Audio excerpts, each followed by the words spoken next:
let me reintroduce myself. Yes, I am God. Yes, I am real. Yes, angels are real. They're a gift from me. Want to meet them?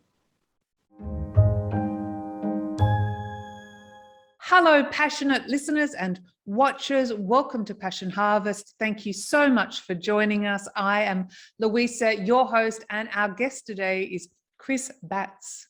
Chris Batts took his own life. He committed suicide and had an NDE, a near-death experience. During his NDE, Chris was taken to the spiritual realm and communicated with God. Chris is the author of Boom, The Life and Times of a Suicide Near-Death Experiencer. This is his story and this is his passion. Chris Batts, welcome to Passion Harvest. I can't wait to hear your story. Welcome to the show. And if you feel comfortable, I'd love you to share with the audience your events leading up to and your near-death experience. Okay. Well, yeah, I'll tell the story where it all began. So my mom had me. She threw me in a neighborhood dumpster, and it just so happens that the neighbor happened to be taking out her trash, and she opened up trash bin and heard a baby crying, and lo and behold, it was me, a 6 month old baby in the trash can, dumpster, should I say? Yeah. So basically, my grandma came and took me, and took my mom to court. My mom lost me. The judge told her she could never have me again. So I stayed with my grandma for 6 months until I was 4 years old. At 4 years old, my grandma had a nervous breakdown and she was in the hospital for a year straight. So I was staying in between places until I finally ended up staying with my aunt and uncle, which had the kids of their own. So they had four kids of their own. So I was the fifth one. The thing, and I was the youngest one. The thing is, though, they they didn't really treat me that good. They treated the other kids like really good because they were theirs. So I was like the outside kid. So right out the gate, I already had like my self esteem was shot. I remember after preschool one day, and I don't know how I still remember this, but I was at home and I was like, "There's nobody in this house that I can actually like look up to, or somebody who like loves me like I need to be loved." So I'm like, I'm just gonna raise myself from here on out. And that's when I started trying to learn about life all on my own at 4 years old. I got abused at this place. It was more like mental and physical and emotional abuse. It was all of those in one. But it's funny because I had like so much love in my heart, and it's just anytime it came to someone trying to like challenge me and they're bigger than me, it reminded me of how I was treated at home. And I would get in trouble at home for standing up for myself. So I don't know, I got in trouble at school for the same thing when I got home. They just like found any excuse to beat you, and that's just what it was. And they always told you don't talk outside of the house. So I'm like, there's obviously a reason why they keep telling you all the time, don't talk out of the house. I got older and realized that, oh, it's because of the crazy way they treated me. They abused me. That's why they didn't want anyone to know. But so by the time I was like 8 years old, I started cutting myself. So I say by the time I was like 13, I ended up leaving this house and I went to another place. And that's where like high school was pretty I was pretty popular. So it was like completely opposite of like my elementary days.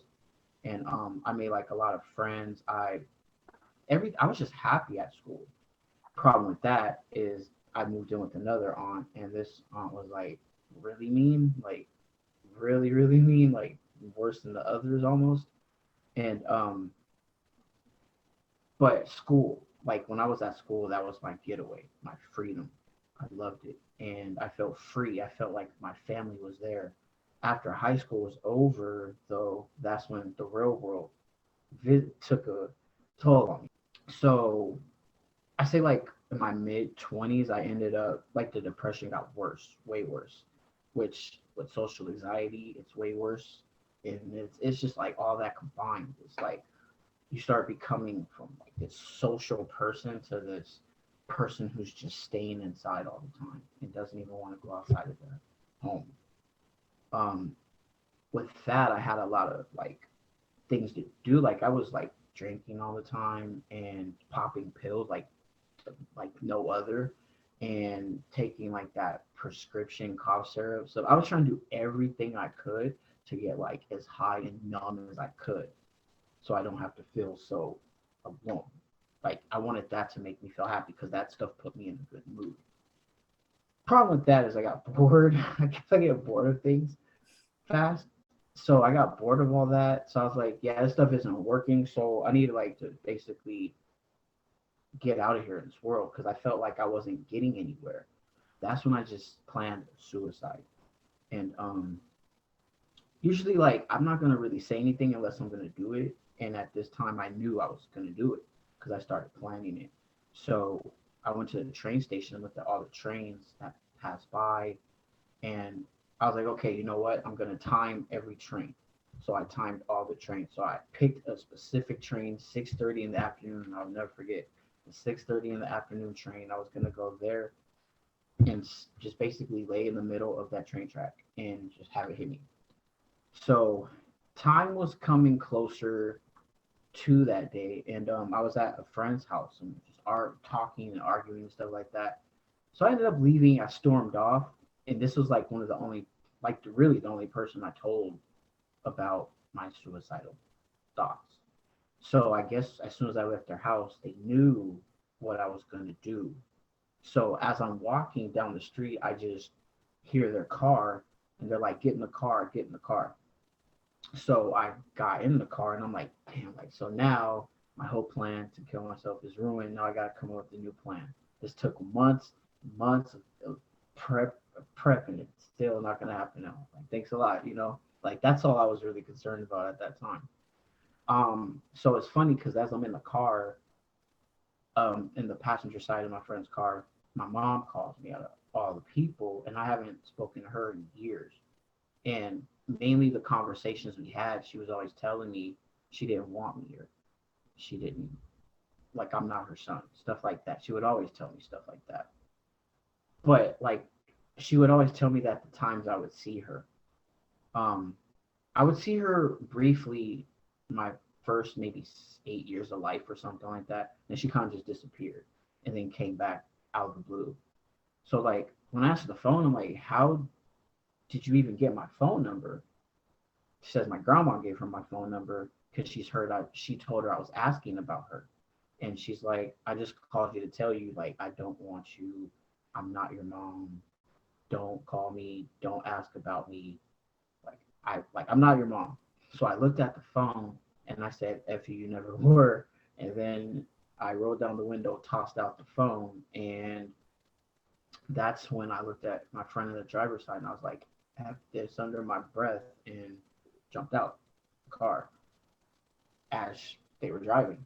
And next thing you know, that's like when I hear this boom sound hit the back of my head and on the concrete, and I just remember like being in this like void. Everything was just black, blue, different colors. Like nothing was there, but still it seemed like there was something there. It's hard to explain. So there was like this presence, and I remember it was so strong, the most dominant, super dominant presence. And it was like, so I was like, oh, what's going on? And I hear and hear, and then I felt it here.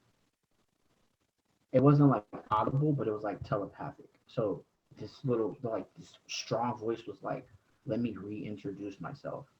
Yes, I am God. Yes, I am real. Yes, angels are real. They're a gift from me. Want to meet them? I said, I didn't believe in angels, so I said no. And I'm sitting there like, what is going on? I'm like, well, if you're God, like I don't deserve to be here yet. Like I'm not perfect. Like let me go back, let me get perfect, and then I'll come back to you. Then we'll talk about it. Like let me go get perfect first in the world. I'll come back. He's like, no, like I want you now, how you are right now. So I'm like, right now, okay. So I'm like, well, I don't, oh no. So I see this like big projection screen, and most people have like a life review. I didn't. There's like this projection screen that popped up, and then here's this guy like walking with a briefcase and a suit on, like a professional guy. And he's like, I love him. Then you see this prostitute walking by, And he's like, I love her. And then you see this guy like with a joint in his mouth and a skateboard just skating right on by. And he's all like, I love him. So from that, what I took was he has no favorites. In other words, the same dominant presence was like it seemed like the most macho male ever in life.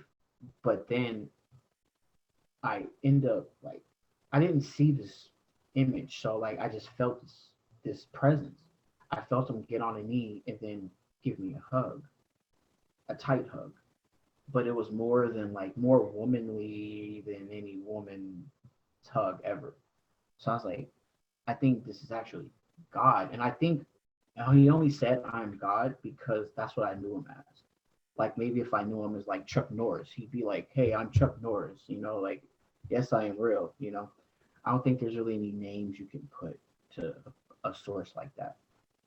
So after that, I'm like, well, what am I supposed to do if I go back to Earth and people think I'm a real life crazy person? Like what am I supposed to do? And he says, go and tell everyone that I love them.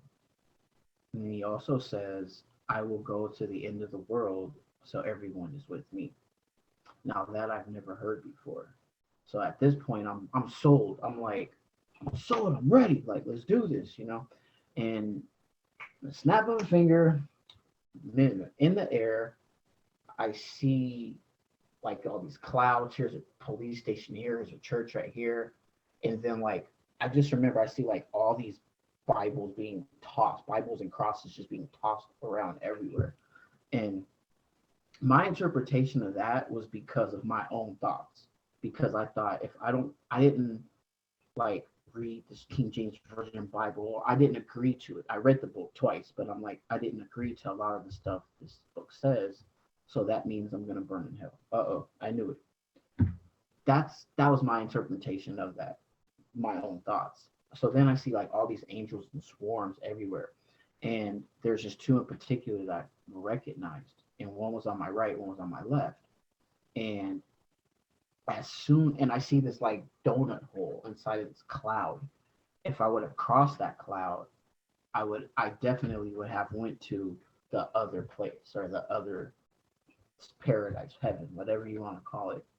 So I think those angels on my right and left were trying to convince me not to cross that hole. So like they were holding me like by one arm each, and they're just telling me it's okay. We love you. Everything's gonna be okay. Don't be scared. Because I was scared out of my mind. And I'm like, what is going on? But they're like, don't be scared. We love you. And so I look at my left, and this one's sort of like a beetle type face guy. I couldn't see his face so much because there was so much light to it. It was like looking at the sun. Like you can't look directly at the sun. So I couldn't look directly at his face. I literally looked at it. I was like, whoa, it's like so bright. I had to like turn my head like that. Um, about 9 feet 6 and tall, something like that. Wings were like wide, and he goes, are you sure you want to go? Like in a stern voice, like, are you sure you want to go? And I'm like, it sounded like it was me or something. So, but I could tell it was some type of like anger. He didn't want me to kill myself. So then I turned to my right, and this one was more human than anything. It was like literally a human face. Um, he looked like a construction guy, and like a construction worker without the hat. Like he had like real curly brown hair, a red flannel shirt, sleeves rolled up to his elbows, blue jeans, and sandals. And this dude was ripped, like so huge. I was like, like trying to make myself look bigger with this guy. And he looks at me in the softest voice. You have so much to do for so many people. And I'm like, whoa, like I do? So they tell me to look down. I look down. I see my body right there on the floor. And I'm like, wait, how does this happen? How am I here, but I'm also looking down there? Like, I'm right here. That doesn't make sense. And that's when I'm like, so this stuff really does happen. So I look and they're like, no, look again. You need proof. They know me. That's the kind of person I am. It's hard to believe certain things. Like, I need proof to see things or to believe certain things. So they're like, okay, look down again. I looked, and it was this time there was like a camera that zoomed in like really slow and close. So I see my body laying here. I see the paramedics, everybody over here. Here's like all these lights, like blue lights, cop cars, or like the ambulance. I don't know. I don't even remember. There's so many lights.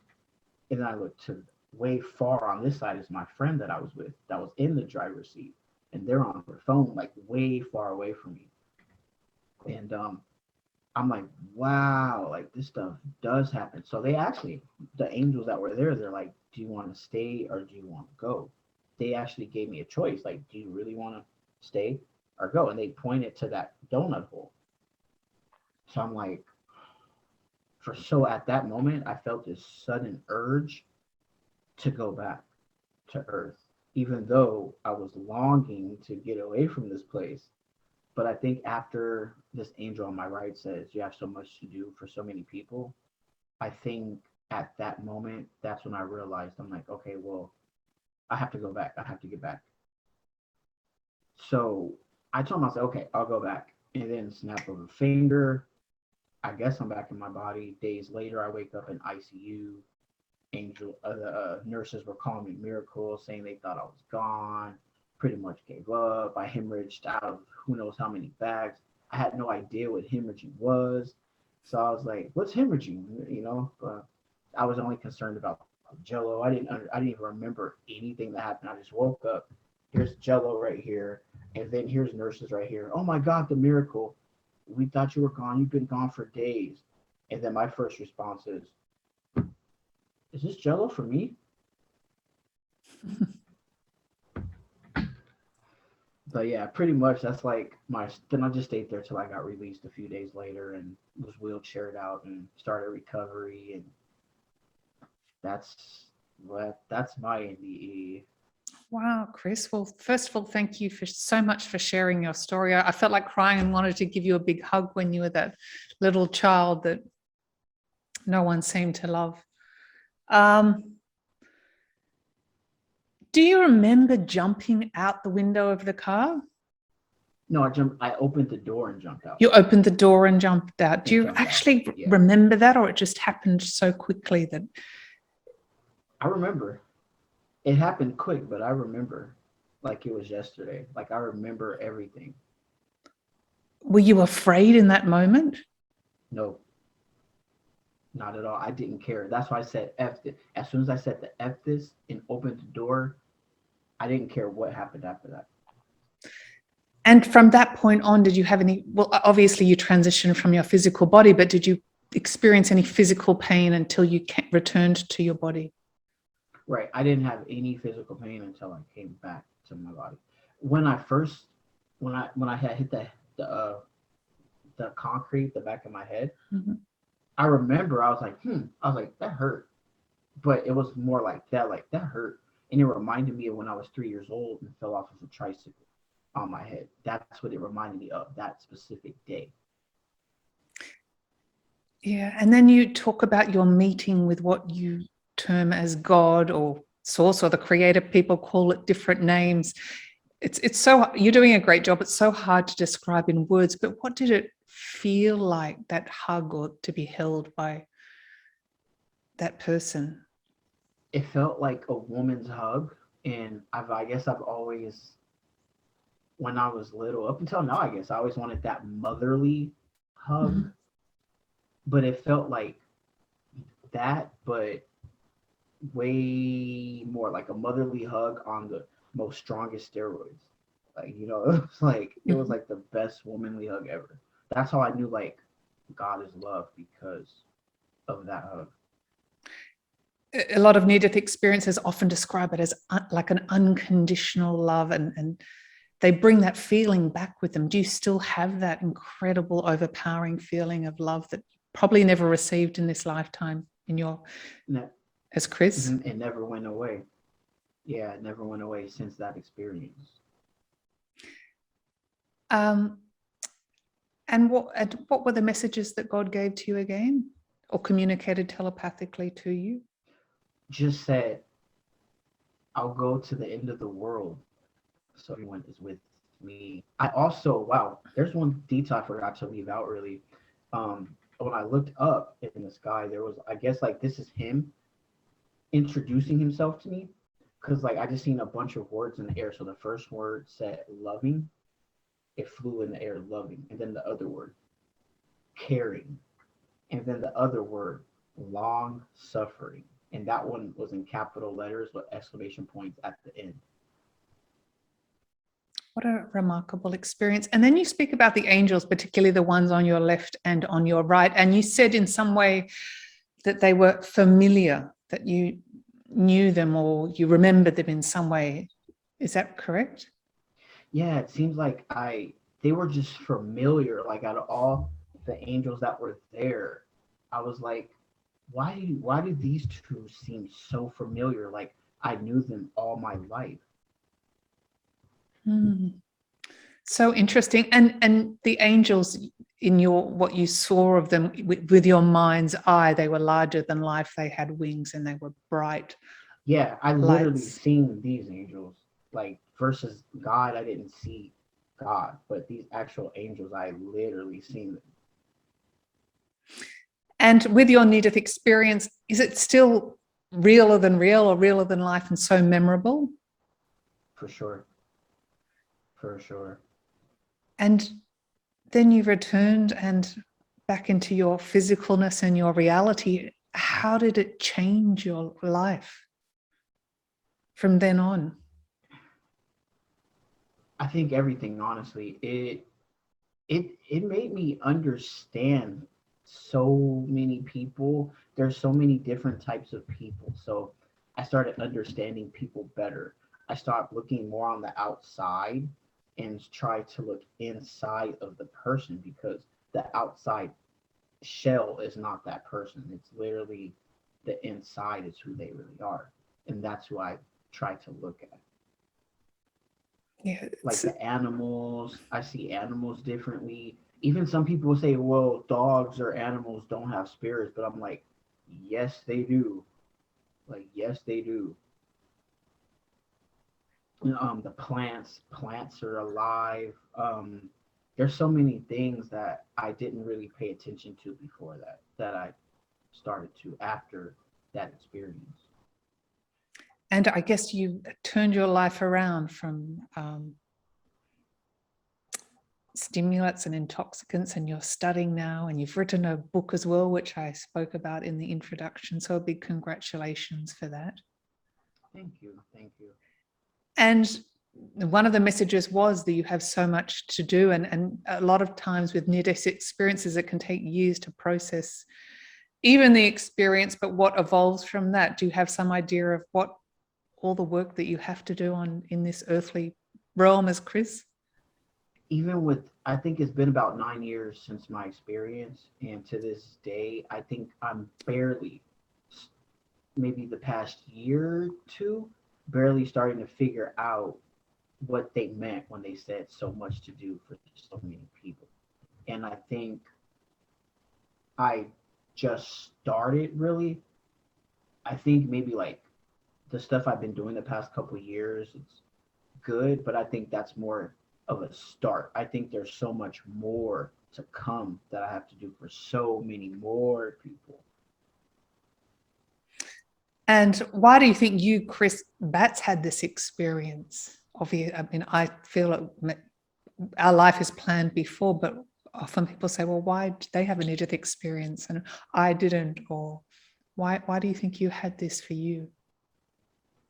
I had a near death experience because I literally tried to attempt suicide. Had I never tried to do that, I wouldn't have had that experience. I mean, I probably would have been the same old hot tempered, like mess, but the hot tempered guy who had so much love in his heart to share with so many people.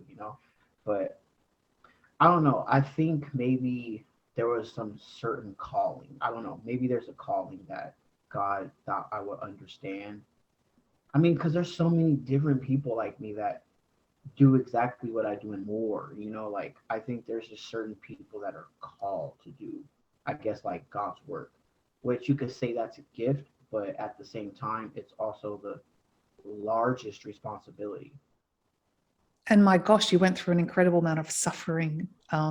Certainly before that experience, I can feel the love in your heart. You've got the most beautiful smile that is Oh, so joyful.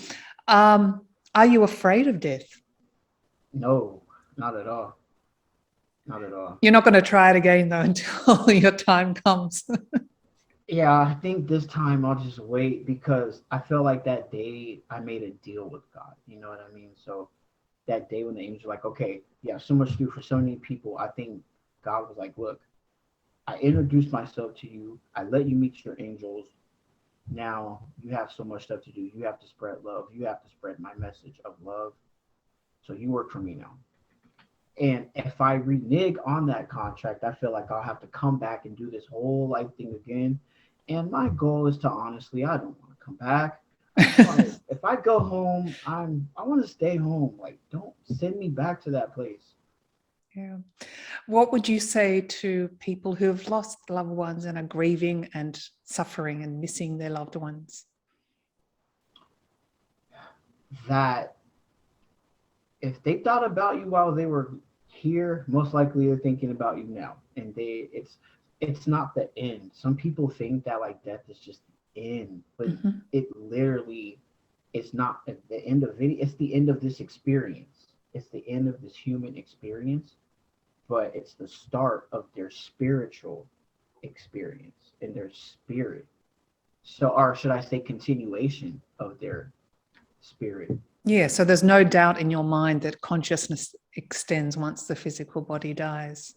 For sure, because while I'm in the sky, I'm the same personality.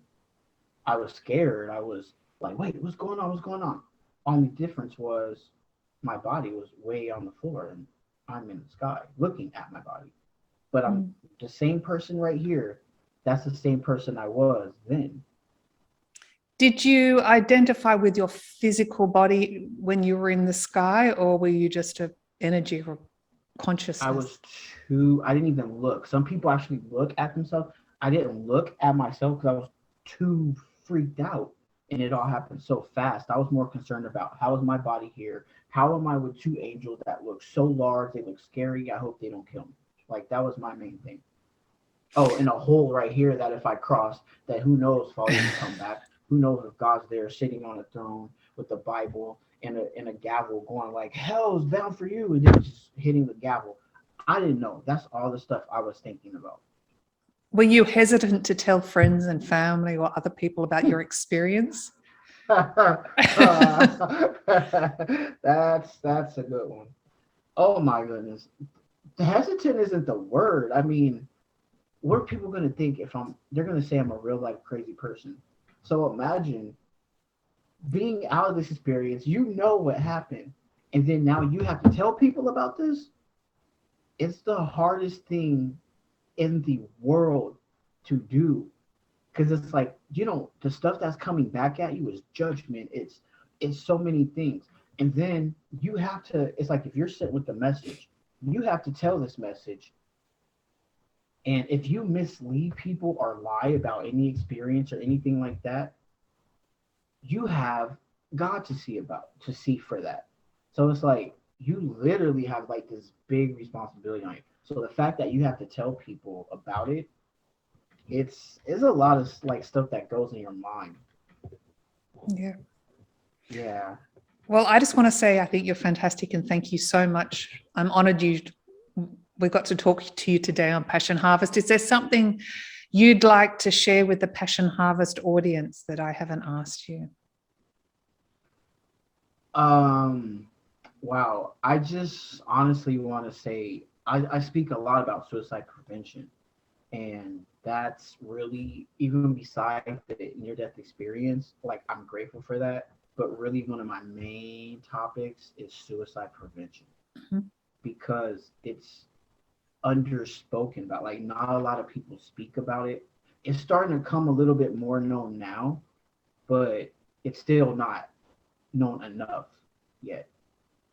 I feel like the message of suicide prevention is important, and to everybody that is suicidal to understand that there is a reason why you're here. And if you're thinking that you're not important or you're not special, don't listen to that, because there's a lot of spirits in the world. And if this, like, God would never ever tell you anything like that or make you feel anything like that. There's a lot of evils in the world that try to make you believe that. And so can you offer some tools for people that are suffering or thinking about suicide? What would you advise? Change the way you talk, change the way you think. Because once you do that, you'll start understand, like, once you start thinking differently, you'll start seeing you make different decisions. And then the different decisions you make, you'll start seeing life become different. And then people will probably be different around you because of your attitude, your new attitude. And it's like a chain, it progresses, but it all starts in the way you think and then the way you act. You got to tell yourself good things about yourself. You have to look at the good inside of yourself, the talents you have. What are you good at? So many things that are good about yourself. So you got to really embrace those. Well, that's a beautiful way to end the show, Chris Batts. Thank you so much for being on Passion Harvest. I really appreciate you sharing your story. Appreciate you for having me, even though we had to reschedule a couple times. That's okay. I finally got you. Yeah. Great. Well, thank you so much. Thank you. And keep up the amazing work. It's work. It's work. Thanks, you do the Chris. same. Yeah, thank you. Do the same. Bye-bye. Okay, bye. If you liked this episode, please do subscribe for weekly passionate, inspirational interviews.